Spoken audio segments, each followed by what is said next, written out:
মহাভারত এক বিশাল মহাকাব্য। এই মহাকাব্যে একাধিক চরিত্র রয়েছে।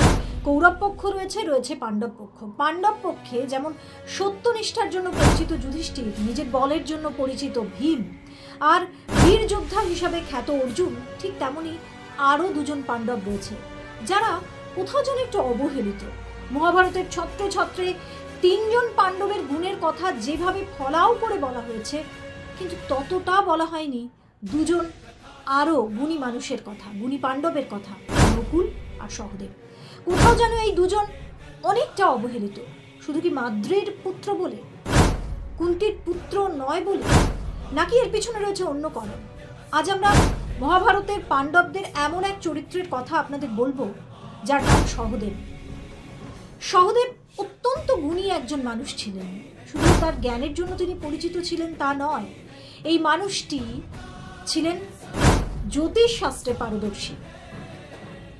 কিন্তু তার এত গুণ থাকা সত্ত্বেও তাকে কেন আড়াল করে রাখা হয়েছে মহাভারতে?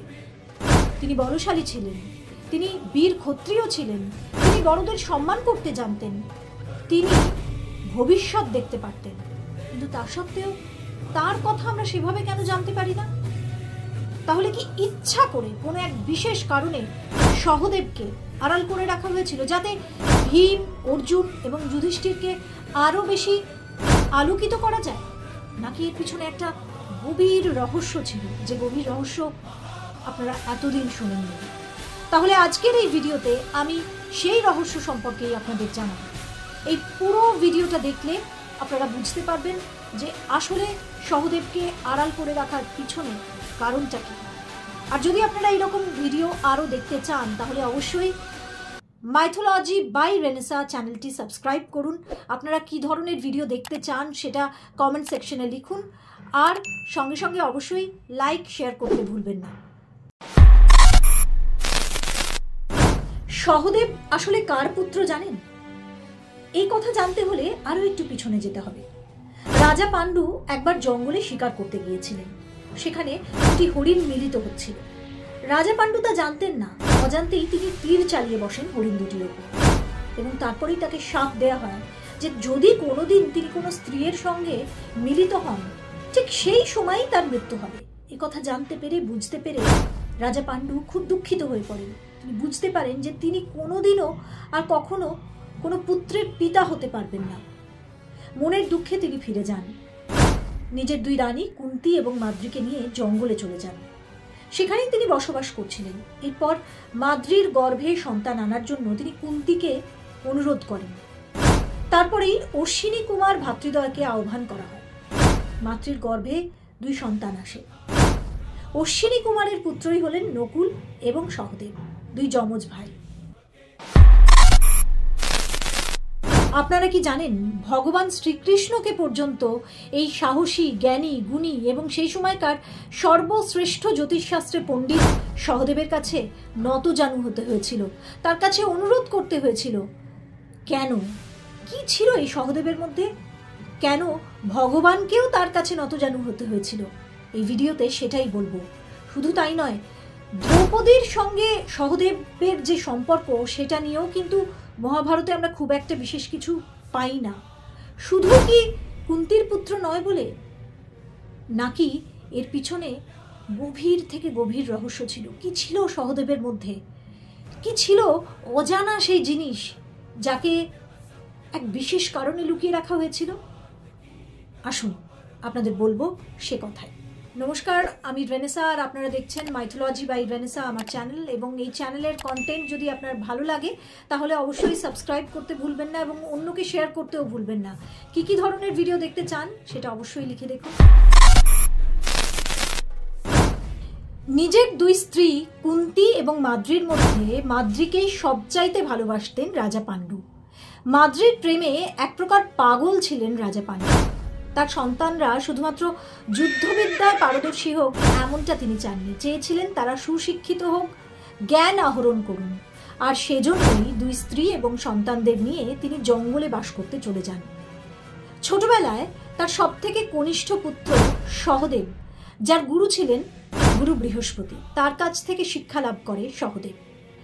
রাজা পাণ্ডু চেয়েছিলেন যে তার অগাধ জ্ঞান যাতে তার সন্তানদের মধ্যেও সঞ্চারিত হয়। তিনি চেয়েছিলেন তার মৃত্যুর পর যেন তার দেহ দাহ না করা হয়। তিনি এটাও চেয়েছিলেন যে তার মস্তিষ্ক যেন তার সন্তানরা খেয়ে ফেলে। সহদেব তার সারা জীবনে খুব কম কথা বলতেন, নীরবই থেকেছেন তিনি। কিন্তু কেন?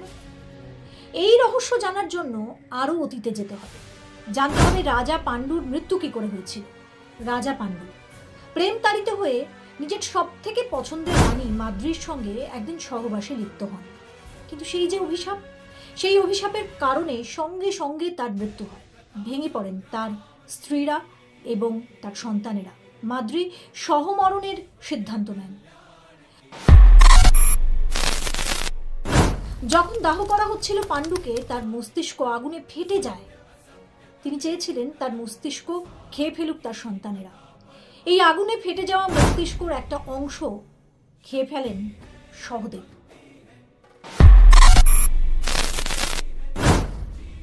খাওয়ার পরেই তিনি এমন কিছু জানতে পারেন যে তিনি ছুটতে শুরু করেন উদ্ভ্রান্তের মতন।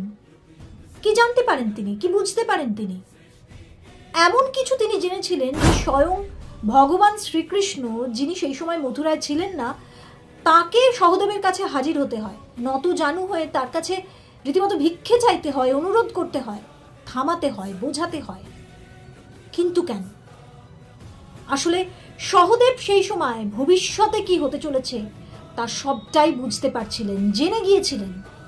কিন্তু ভবিষ্যতে ভাইয়ে ভাইয়ে যুদ্ধের যে প্রলয় অশনি সংকেত, তা বুঝে ফেললে, জেনে ফেললে আরও এক মহাপ্রলয় হবে, যা আটকানোই তো ঈশ্বরের কাজ।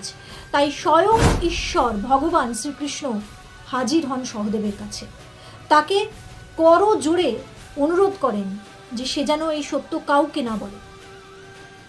কিন্তু নিজেদের ভাইয়ের এরকম চরম পরিণতি সহদেব যদি বলে ফেলে, অভিশাপ দেন শ্রীকৃষ্ণ, যদি কোনোদিন এই সত্য, ভবিষ্যতের সত্য সহদেব কাউকে বলে ফেলে, তাহলে সঙ্গে সঙ্গে তার মৃত্যু হবে।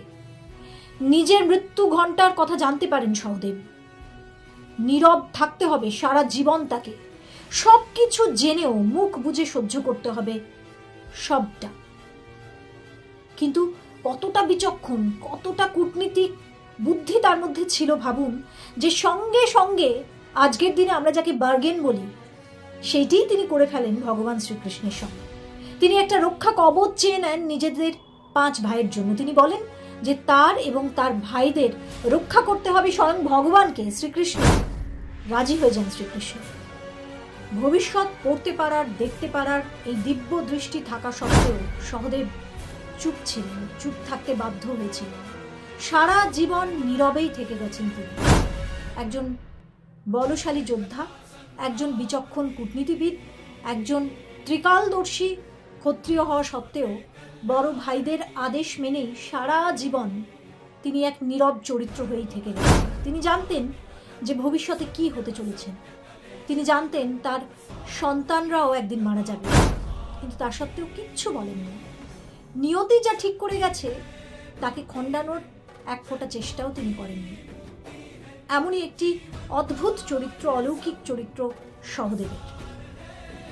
এই ভিডিওটি যদি ভালো লাগে তাহলে অবশ্যই কমেন্ট করে জানান আর শেয়ার করতে ভুলবেন না। আরও একটা নতুন ভিডিও নিয়ে খুব তাড়াতাড়ি আপনাদের সঙ্গে দেখা হবে। আর নিচে এই যে আমার সোশ্যাল আইকনগুলো দেখছেন, এখানেও আপনারা আমার ভিডিও দেখতে পারেন বিভিন্ন জায়গায়। তাহলে এগুলোতেও লাইক, শেয়ার, কমেন্ট করতে একদম ভুলবেন না। নমস্কার।